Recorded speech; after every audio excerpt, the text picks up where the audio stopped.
जय गुरु जी, शुक्राना गुरु जी। संगत जी, गुरु जी का बहुत बहुत शुक्राना, बहुत बहुत अनंतम शुक्राना। कितने प्यारे गुरु जी के दर्शन हो रहे हैं।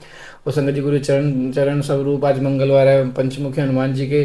संगत जी, आज के पाठ में बहुत ज़्यादा ब्लेसिंग है। आज के पाठ के एंड में मैंने अपना छोटा सा शुक्राना सत्संग भी शेयर किया जो गुरु जी ने ब्लेस किया था। क्योंकि गुरु जी कहते हैं मेरा शुक्राना सत्संग शेयर तो करूँ। संगत जी, मैं आपको बता रहा हूँ, गुरु को पाना इतना आसान नहीं है। गुरु को पाने के लिए आपको तपस्याएं देनी पड़ेगी, परीक्षाएं देनी पड़ेगी, आपको सब्र रखना पड़ेगा। काफ़ी संगत के मैसेज आते हैं कि हम गुरु जी से जुड़े हैं, कभी लगता है गुरु जी हैं, कभी लगता है गुरु जी नहीं है। तो संगत जी, वो जैसे आपको कभी लगता है ना कि गुरु जी नहीं है, वो गुरु जी ही एहसास करवा रहे हैं। वो आपका टेस्ट ले रहे हैं कि आपको अपने गुरु पे कितना भरोसा है।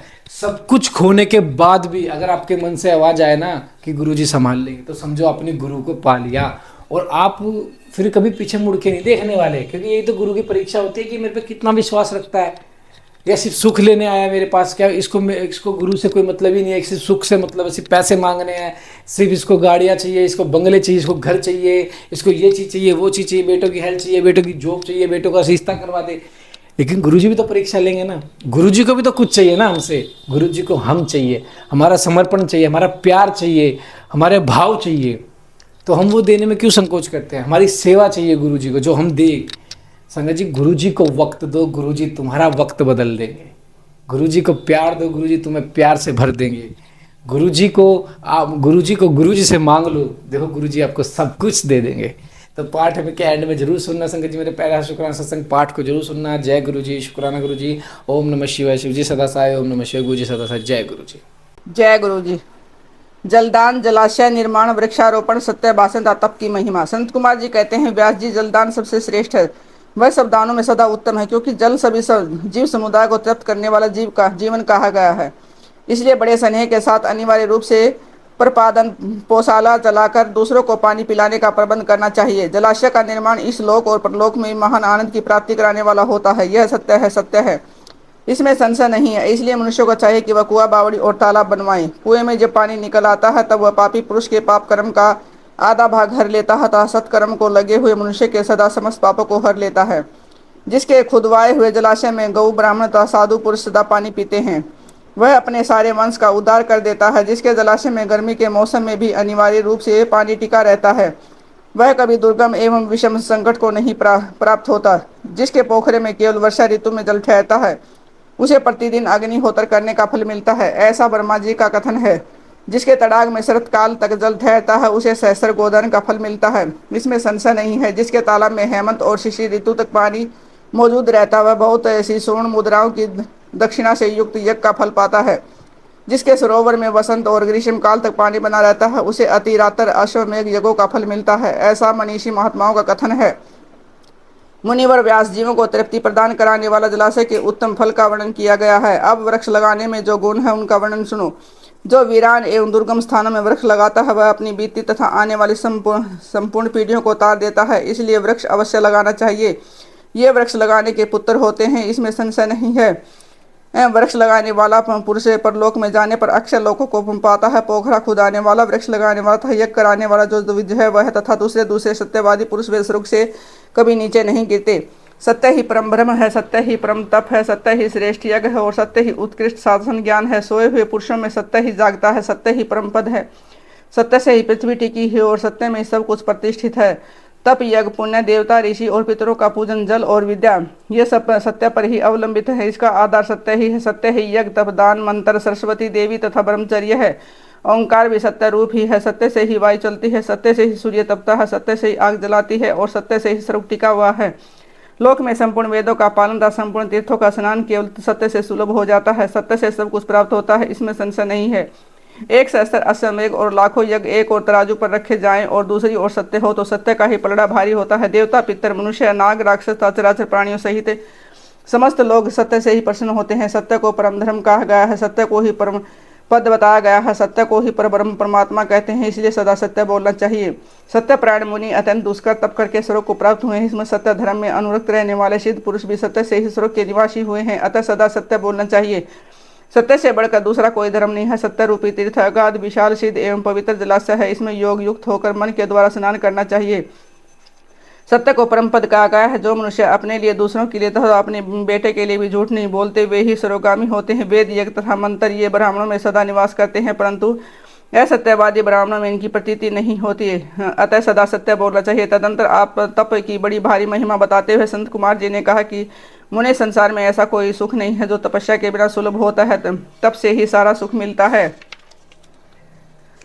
इस बात को वेद वेता पुरुष जानते हैं। ज्ञान, विज्ञान, आरोग्य, सुंदर रूप, सौभाग्य, शाश्वत सुख तप से ही प्राप्त होते हैं। तपस्या से ही ब्रह्मा बिना परिश्रम के ही संपूर्ण विश्व की सृष्टि करते हैं। तपस्या से ही विष्णु इसका पालन करते हैं।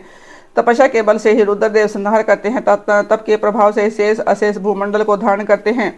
वेद और पुराणों के स्वाध्यायता विविध प्रकार के दान की महिमा, नरकों का वर्णन तथा उनमें गिराने वाले पापों का दिग्दर्शन, पापों के लिए सर्वोत्तम प्रायश्चित, शिव स्मरण तथा ज्ञान के महत्व का प्रतिपादन। संत कुमार जी कहते हैं कि मुझे जो वन में जंगली फल फूल खाकर तप करता है और वेद की एक ऋचा का स्वाध्याय करता है, वो इन दोनों का फल समान है। श्रेष्ठ वेदाध्ययन से जिस पुण्य को पाता है उसे दूना फल वह उस वेद को पढ़ाने से पाता है। मुने, जैसे चंद्रमा और सूर्य के बिना जगत में अंधकार छा जाता है, उसी प्रकार पुराण के बिना ज्ञान का अकाल नहीं रह जाता, अज्ञान का अंधकार छाया रहता है। इसलिए सदा पुराण का अध्ययन करना चाहिए। अज्ञान के कारण नरक में पड़कर सदा संतुष्ट होने वाले लोग को जो शास्त्र का ज्ञान देकर समझाता है, वह पुराण वक्ता अपनी इसी महत्ता के कारण सदा पूजनीय है। जो साधु पुरुष पुराण वक्ता विद्वान को दान का पात्र समझकर बड़ी प्रसन्नता के साथ उसे उत्तम वस्तुएं देता है, वह परम गति को प्राप्त होता है। जो सुपात्र ब्राह्मण को भूमि, गौ, रथा, हाथी और सुंदर घोड़े देता है, उसके पुण्य फल का वर्णन सो वह इस जन्म में और परलोक में भी संपूर्ण अक्षय मनोरथों को पा लेता है तथा अश्वमेध के यज्ञ के फल का विभागी होता है।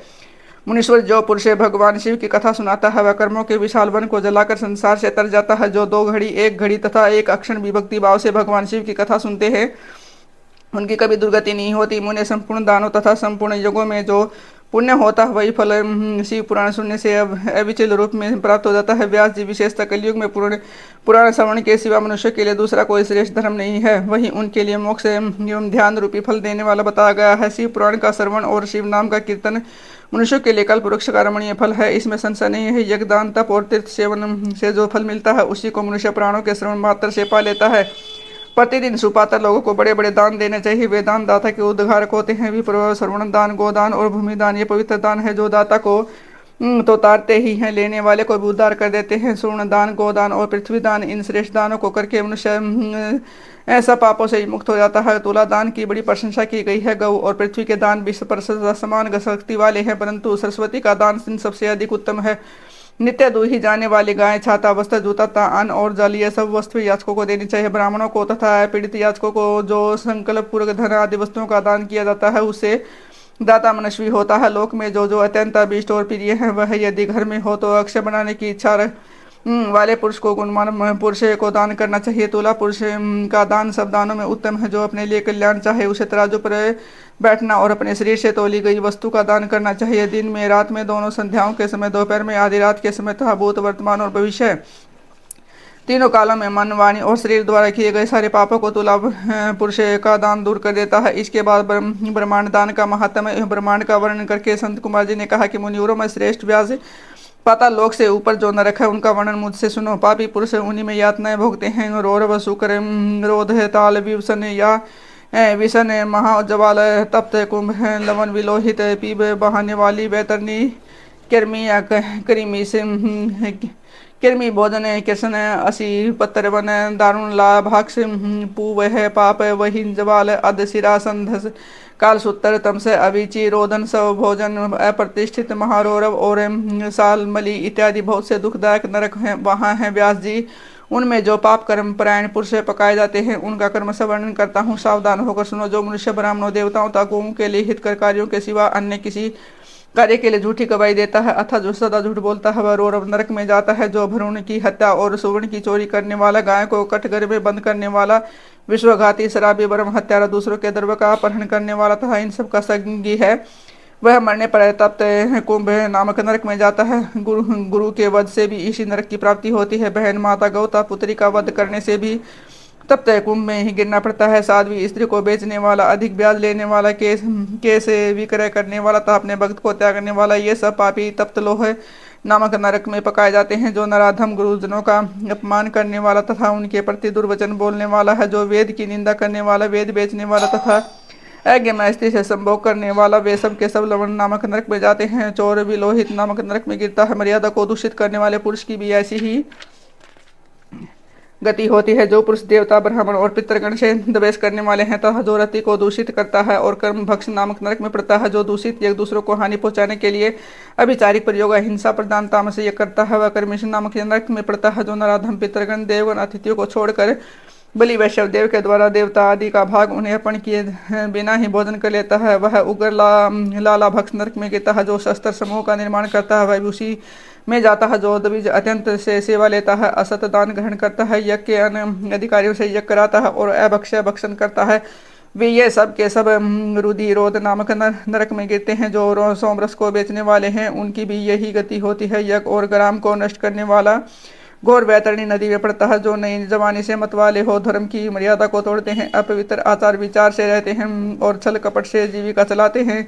वे कीर्तन नामक नरक में जाते हैं। जो अकारण ही वृक्षों को काटता है वह असी पत्रवन नामक नरक में जाता है। भेड़ों को बेचकर जीविका चलाने वाला तथा पुरुषों की हिंसा करने वाले कसाई वहिंज वाले नामक नरक में गिरते हैं। भ्रष्टाचारी ब्राह्मण क्षत्रिय और वैश्यता जो कच्चे कपड़ों तथा ईंट आदि को पकाने के लिए पंजायों में आग देता है वे सब उसी हैं वहीं जवाल नरक में गिरते हैं। जो व्रतों का लोप करने वाले तथा अपने आश्रम से गिरे हुए हैं वे दोनों ही प्रकार के पुरुष अत्यंत दारुण संदसे नामक नरक की यातनाएं पढ़ते हैं। जो ब्रह्मचारी होकर भी सौपन में वीर्य सखलन करते हैं तथा जो पुत्रों से विद्या पढ़ते हैं वे सब भोजन नामक नरक में गिरते हैं। इस तरह से वे 20 सैकड़ों हजारों नरक हैं जिसमें पाप कर्मी प्राणी यातनाओं की आग में डालकर पकाए जाते हैं। इन उपयुक्त पापों के समान और भी सहस्त्र पाप कर्म हैं जिन्हें नरक में पढ़कर मनुष्य भोगा करते हैं। जो लोग मन वाणी और क्रिया द्वारा अपने वर्ण और आश्रम के विरुद्ध कर्म करते हैं वे नरक में गिरते हैं। नरक में सिर नीचे करके लटकाए गए प्राणी स्वर्गलोक में रहने वाले देवताओं को देखा करते हैं और देवता लोग भी नीचे दृष्टि डालने पर उन सभी अधोमुख नारे की जीवों को देखते हैं। पापी लोग नरक भोग के अंतर कर्म से उन्नति करते हुए स्थावर कृमि जलचर पक्षी पशु मनुष्य धर्मात्मा मानव देवता तथा मोक्षु होते हैं और अंत में मोक्ष प्राप्त कर लेते हैं। इतने जीव स्वर्ग में हैं उतने ही नरक में हैं। जो पापी पुरुष अपने पाप का प्रायश्चित नहीं करता वही नरक में जाता है। काली नंदन स्वयंभू मुने मनु ने महान पापों के लिए महान और लघु पापों के लिए लघु प्रायश्चित बताए हैं। उन अशेष पाप कर्मों के लिए जो प्रायश्चित संबंधी कर्म बताए गए हैं उन सब में भगवान शंकर का समण ही सर्वश्रेष्ठ प्रायश्चित है। जिस पुरुष के चित्त में पाप कर्म करने के अत्यंत पश्चाताप होता है उसके लिए तो एकमात्र भगवान शिव का समण ही सर्वोत्तम प्रायश्चित है। प्रातः काल सायं काल रात में तथा मध्याह्न आदि में भगवान शिव का स्मरण करने से पाप रहित हुआ मनुष्य माहेश्वर धाम को प्राप्त कर लेता है। भगवान शिव के स्मरण से पाप समस्त पापों और क्लेशों का अक्षय हो जाने से मनुष्य स्वर्ग तथा मोक्ष प्राप्त कर लेता है। जिसका चित्त जप होम और पूजा आदि करते समय निरंतर भगवान महेश्वर में लगा रहता है उसके लिए इंद्र आदि पद की प्राप्ति रूप फल तो अंतराय ही है।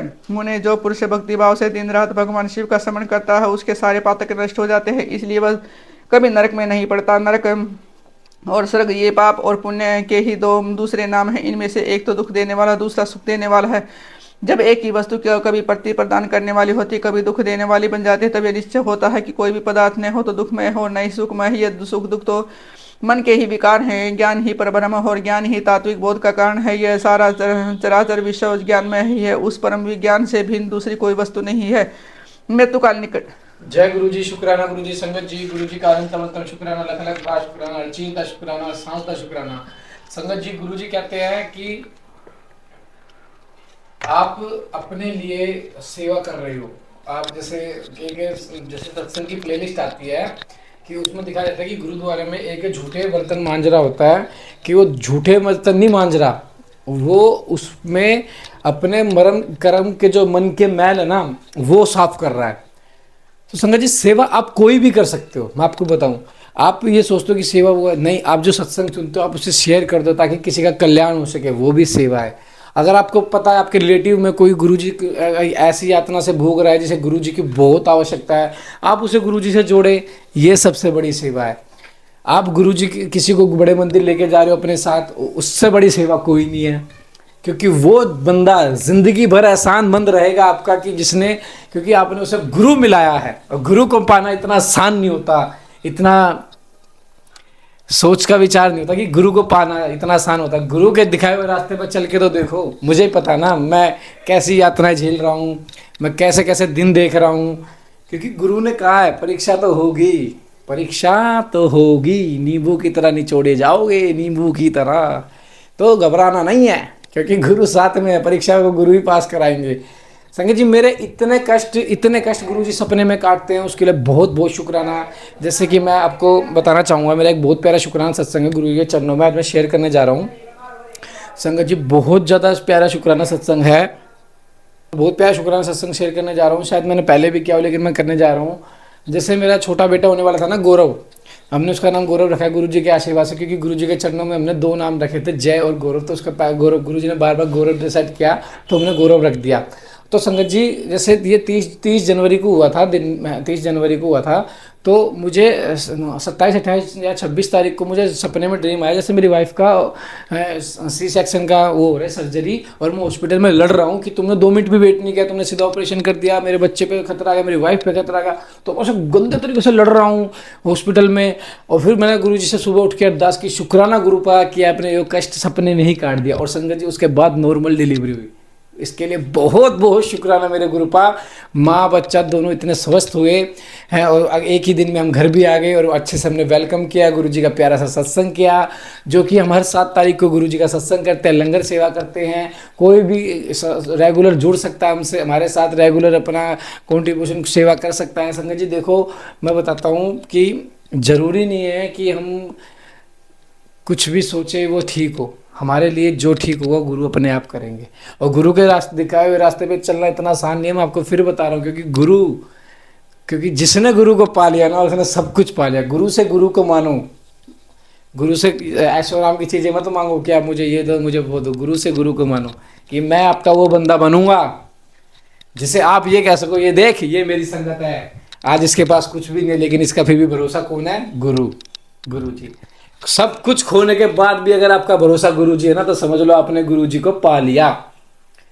तो जय गुरु जी, शुक्राना गुरु जी। ओम नमः शिवाय, शिव जी सदा साई। ओम नमः शिवाय, गुरु जी सदा साई। जय गुरु जी।